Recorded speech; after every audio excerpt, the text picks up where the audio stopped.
Bueno, hoy vamos a ver lo que es palpación y auscultación cardiovascular normales. Vamos a empezar por la palpación.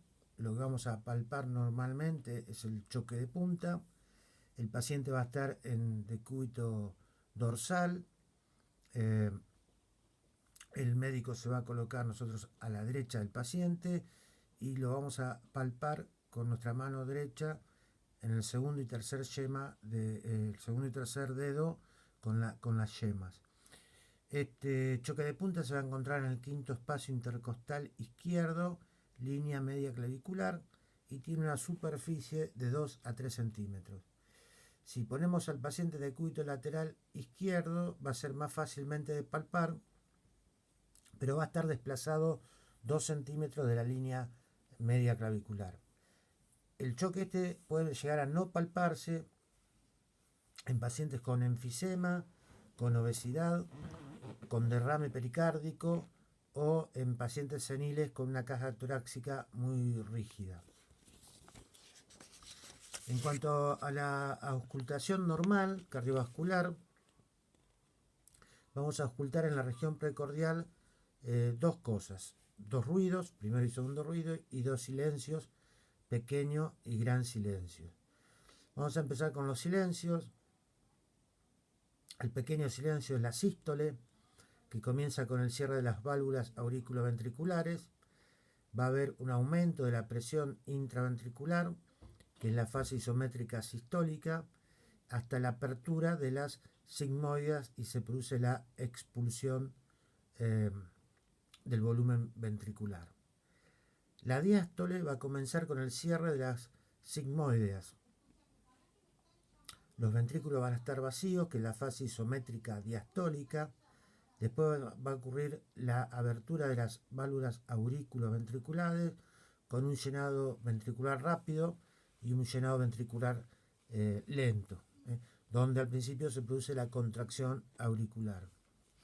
En cuanto a los ruidos, el primer ruido se debe al cierre de las válvulas auriculoventriculares. Este se escucha mejor en la punta, es grave y largo.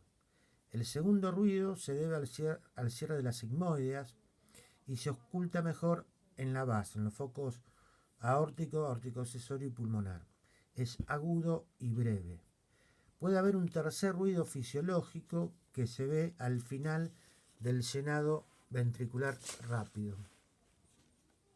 Bien, la técnica para la auscultación cardíaca es importante estar en un ambiente silencioso, con el paciente acostado, o podemos hacerlo con el paciente sentado. Y la auscultación puede ser directa, apoyando el oído, o lo habitual es que sea indirecta con el estetoscopio, ya sea el de membrana o la parte de campana. Lo habitual es escuchar con la membrana, pero podemos utilizar la campana, que se va a auscultar mejor el tercer ruido y el rolido de la estrechez mitral. Los focos de auscultación son el aórtico, que está en el segundo cartílago costal derecho, junto al esternón; el aórtico accesorio, que está en el tercer espacio intercostal izquierdo, también junto al esternón o línea paraesternal izquierda en este caso; el foco pulmonar en el segundo espacio intercostal izquierdo, también pegado al esternón; el foco mitral, que va a estar en la zona del choque de punta, o sea, en el quinto espacio intercostal, línea media clavicular; y el tricuspidio en la región cifóidea. Puede haber, dentro de la normalidad, desdoblamientos fisiológicos.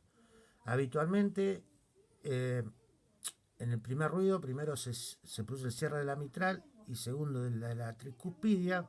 Y en el segundo ruido, primero el cierre de la aórtica y segundo el cierre de la pulmonar. Aunque esta diferencia no es perceptible para el oído.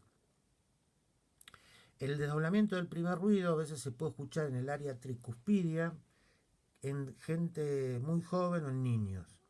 El desdoblamiento del segundo ruido se puede escuchar en el foco pulmonar. En inspiración va a haber un retraso del cierre de la pulmonar, y en la expiración va a persistir el doblamiento. Si persiste en la expiración es patológico. O sea, lo podemos escuchar el doblamiento del segundo ruido en el foco pulmonar en inspiración y puede ser normal. También se puede ver en niños y jóvenes. En cuanto al tercer ruido fisiológico, también se puede ver en niños o jóvenes. Se va a ocultar en el foco mitral, mejor con la campana. Y la característica para que sea normal es que va a disminuir o desaparecer en la inspiración. Hasta acá vimos entonces lo que es la palpación y la auscultación cardiovascular normal.